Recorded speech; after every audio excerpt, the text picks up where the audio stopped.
Jumpa lagi dengan saya Semi. Dalam sesi yoga tutorial kali ini saya akan memberikan tutorial bagaimana cara melakukan savasana dan juga memberikan sedikit ulasan untuk manfaat dari savasana tersebut. Sebelum saya memberikan contoh tutorial bagaimana savasana yang baik dan benar sehingga kita bisa mendapatkan manfaat dari savasana tersebut, ada baiknya saya menjelaskan terlebih dahulu manfaat dari savasana tersebut. Karena banyak sekali yang mengikuti kelas yoga, begitu savasana mereka sepertinya menganggap savasana itu adalah tidak terlalu penting. Dan bahkan banyak yang menganggap bahwa savasana itu adalah bukan pose yoga. Sebetulnya savasana itu adalah bagian dari pose yoga, di mana yang mempunyai manfaat yang banyak dan baik untuk kesehatan tubuh kita menyeluruh. Mungkin juga karena di kelas jarang guru menerangkan manfaat dari savasana itu, hanya sebagai penutup aja dari sesi latihan kelas bahwa terakhir savasana. Jadi banyak juga yang meninggalkan savasana pada saat masuk ke sesi savasana, gulung matras terus pulang dengan berbagai macam alasan. Sangat disayangkan jika memang savasana itu ditinggalkan karena manfaatnya sangat banyak, baik sekali untuk kesehatan tubuh kita. Adapun manfaat dari savasana tersebut adalah memberikan relaksasi terhadap tubuh kita secara menyeluruh, memberikan ketenangan kepada pikiran, sehingga dapat menurunkan tingkat stres, depresi, juga bisa menyembuhkan insomnia, yaitu bagi orang yang sulit tidur. Ini baik sekali savasana ini ya. Ikuti sesi savasana ini dengan baik.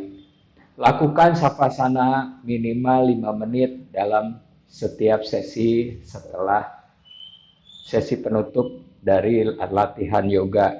Misalnya kelas 60 menit lakukan 5 menit, atau mungkin kelas 1 setengah jam atau 90 menit lakukan savasana ini 10 menit cukup, tergantung juga intensitas dari sequence yang diberikan oleh gurunya.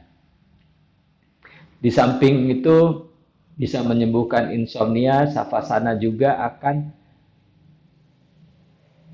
memudahkan bagi orang yang punya masalah dengan pernafasan, yaitu akan membuat pernafasan kita menjadi lebih lega atau mudah bernafas. Manfaat yang lainnya lagi dari savasana adalah pada saat kita melakukan savasana, tubuh akan memperbaiki sel-sel yang rusak. Jadi bagi orang yang punya penyakit tertentu, baik itu ringan maupun berat, ini baik sekali savasana ini, karena pada saat kita melakukan savasana, tubuh akan memperbaiki sel yang rusak sehingga membantu penyembuhan penyakit yang ada di dalam tubuh kita, membantu pemulihan bagi si penderita penyakit, baik yang penyakit itu ringan maupun berat. Jadi sangat baik sekali. Jadi sebaiknya apabila teman-teman sudah mengetahui manfaat dari savasana, jangan di skip savasananya, jangan langsung gulung matras kabur. Lakukan savasana dengan baik dan benar, posisi yang benar, nafas yang benar, itu akan memberikan manfaat yang sangat banyak. Di samping sekian banyak dari savasana, manfaat dari savasana tersebut adalah juga pada saat savasana kita lakukan dengan baik dan benar, ada waktu jeda minimal 5 menit atau sampai 10 menit kita untuk merefleksi diri. Jadi pada saat itu kita bisa benar-benar melakukan meditasi dalam savasana, sehingga pada saat selesai savasana kita akan bisa menjadi lebih baik lagi, menjadi lebih sehat lagi setelah melakukan aktivitas kelas yoga, baik itu 60 menit atau 90 menit. Demikian teman-teman manfaat dari savasana. Jadi savasana adalah bagian dari pose yoga. Savasana, sava itu mati, sana itu asana atau pose, jadi pose orang mati. Jadi pada saat kita melakukan savasana itu harus benar-benar rileks seperti orang mati dan tidak memikirkan hal yang lain. Biarkan gelombang otak kita menjadi turun. Pada saat gelombang otak kita benar-benar turun dan menjadi tenang, tubuh kita akan menjadi segar karena tingkat stres kita akan teredam, tingkat depresi kita akan ditekan sekecil mungkin, sehingga pada saat selesai melakukan savasana kita akan menjadi bugar tanpa lagi ada beban. Itulah manfaat dari savasana. Di samping itu juga bisa memberikan kekuatan terhadap jantung kita, karena pada saat kita savasana kita akan bernafas dengan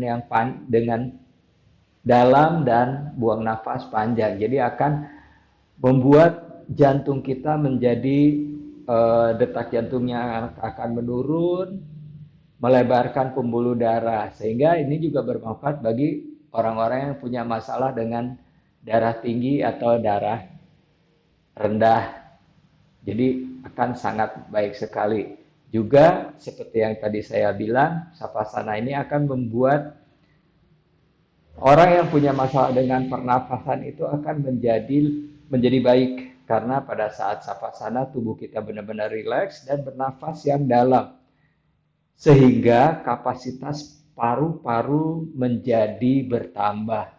Dengan kapasitas paru-paru bertambah, otomatis asupan oksigen yang kita hirup akan menjadi lebih banyak, dan dengan demikian, dengan oksigen yang dibawa oleh darah ke seluruh tubuh lebih banyak, otomatis tubuh kita akan jauh lebih sehat. Baik teman-teman, saya akan peragakan bagaimana cara melakukan savasana yang baik dan benar. Pertama-tama, duduk dengan lutut ditekuk seperti ini. Lutut ditekuk, kaki dibuka selebar panggul. Jangan turun savasana dengan lutut lurus turun seperti ini, ya. Sebab pada saat turun seperti itu akan ada tekanan di bagian tulang punggung bagian bawah, yaitu ruas tulang lumbar. Jadi tekuk lutut, bawa tangannya ke arah belakang, turunkan satu ruas demi satu ruas tulang punggung kita di matras seperti ini, sehingga tidak ada tekanan di bagian lumbar. Kemudian letakkan kepalanya di matras, luruskan lutut satu persatu, kaki dibuka selebar panggul, lalu rilekskan. Biasanya savasana, bahu kita agak sedikit teratas, kepala kita dongak seperti ini. Nah, ini tidak mendapatkan relaksasi yang mendalam ya teman-teman. Jadi pertama-tama bahu kita harus mengarah ke arah bawah.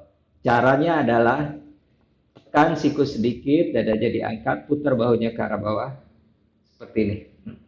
Lihat, perhatikan bahu saya jadi benar-benar turun. Belikat saling mendekat dan rileks.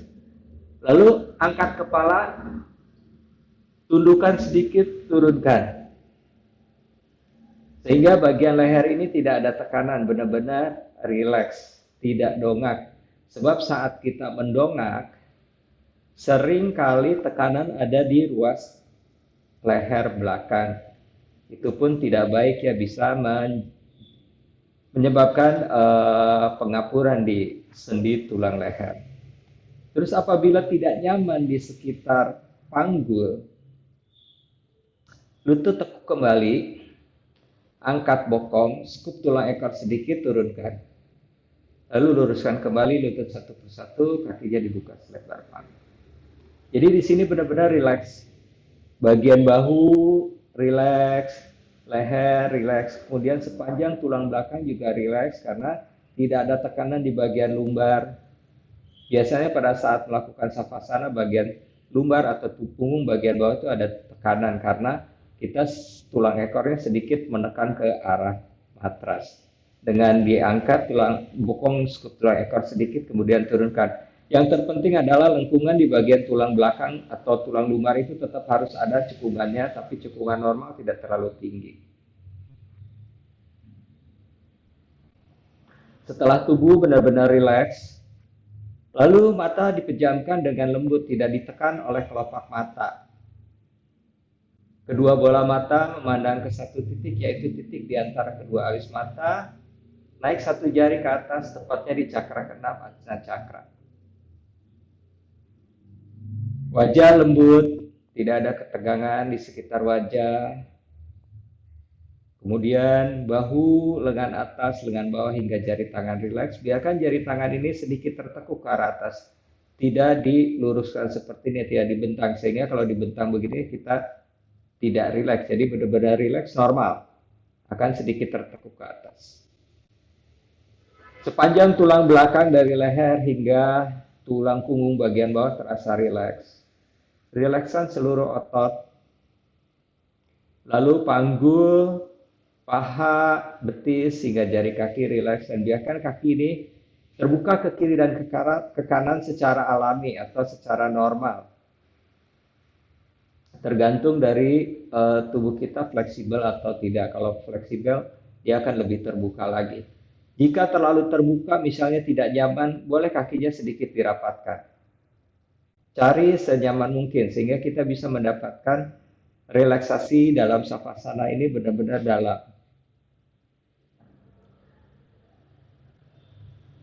Dengan pandangan mata tetap tertuju ke satu titik, kemudian kita fokus dengan nafas. Saat tarik nafas, bagian rongga dada mengembang. Ini akan membuat ruang kapasitas paru-paru kita bertambah. Hingga bagian perut. Kemudian saat buang nafas, arahkan perut ini atau arahkan pusarnya ke arah bawah, ke arah tulang belakang. Dengan lembut, turun. Saat tarik nafas, rongga dada mengembang. Hingga bagian perut, kemudian saat buang nafas, arahkan pusarnya ke arah bawah. Tarik nafas. Buang nafas. Lakukan terus nafas diafragma seperti itu sepanjang kita melakukan savasana. Baik itu savasana 5 menit maupun 10 menit. Lalu tetap fokus dengan pandangan satu titik sehingga kita tidak sempat memikirkan hal yang lain. Hanya fokus dengan nafas. Dengan demikian kita bisa mendapatkan manfaat dari savasana yang banyak. Sehingga setelah selesai kita mengikuti kelas yoga, tubuh kita akan benar-benar bugar dan penyakit yang kita derita menjadi sembuh atau menjadi pulih. Setelah selesai savasana, tidak langsung duduk. Gerakan dulu jari tangan, jari kaki, lalu rapatkan kaki, bawa tangan kanan ke belakang kepala dengan siku lurus. Tekuk lutut satu persatu, miringkan badan ke arah kanan. Lengan kanan menjadi bantal kepala, tangan kiri letakkan di matras di depan dada. Diam dulu di sini selama 30 detik.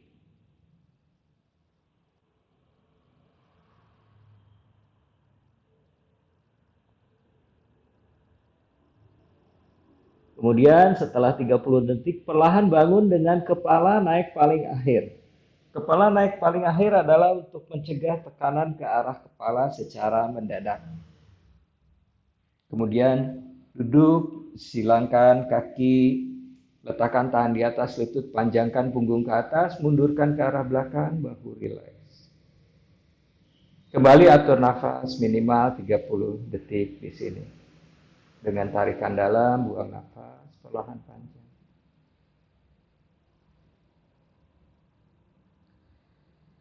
Demikianlah teman-teman, channel Yoga Semi, tutorial Savasana yang saya bagikan, serta manfaat dari Savasana bisa bermanfaat bagi teman-teman semua, baik teman-teman praktisi yoga maupun yang bukan praktisi yoga, karena Savasana ini kita bisa terapkan sebelum kita melakukan tidur, lakukan posisi yang enak, yang nyaman Savasana, kemudian pejamkan, dan sambil berdoa, misalnya doa mau tidur, kita akan tidur terlelap dengan sangat nyaman, dengan sangat dalam, sehingga kualitas tidur kita bisa menjadi baik. Dan kemudian pada saat bangun tidur, lakukan hal seperti tadi saat bangun dari Savasana, miring dulu ke arah kanan, atur nafas 30 detik, tidak lama 30 detik itu, kemudian bangun, duduk dulu, jangan langsung berdiri, ya, itu akan baik sekali, karena tubuh akan mengatur peredaran darah dengan baik, dengan benar, sehingga tidak ada kejadian dari pada saat bangun tidur, turun dari tempat tidur, kepalanya kelayangan kemudian jatuh, ya, karena ada kompresi ke arah kepala yang mendadak tanpa dibarengi oleh asupan oksigen, asupan darah ke arah kepala. Jadi seperti blank begitu. Nah, itu banyak terjadi bagi orang-orang penderita darah tinggi, darah rendah, kurang darah. Nah, itu harus sangat diperhatikan ya, karena pada saat bangun tiba-tiba itu kompresi ke arah kepalanya itu tinggi, tapi aliran darahnya terlambat, sehingga dia bisa ngeblank, malah jadi gelap, biasanya suka jatuh, dan itu biasanya jatuh seperti itu biasanya malah sering fatal ya, kalau yang saya sering dengar, jatuh dari tempat tidur, bangun tidur buru-buru, terus akhirnya malah jadi fatal. Semoga setelah melihat video ini bisa lebih baik lagi. Terima kasih, salam sehat, namaste.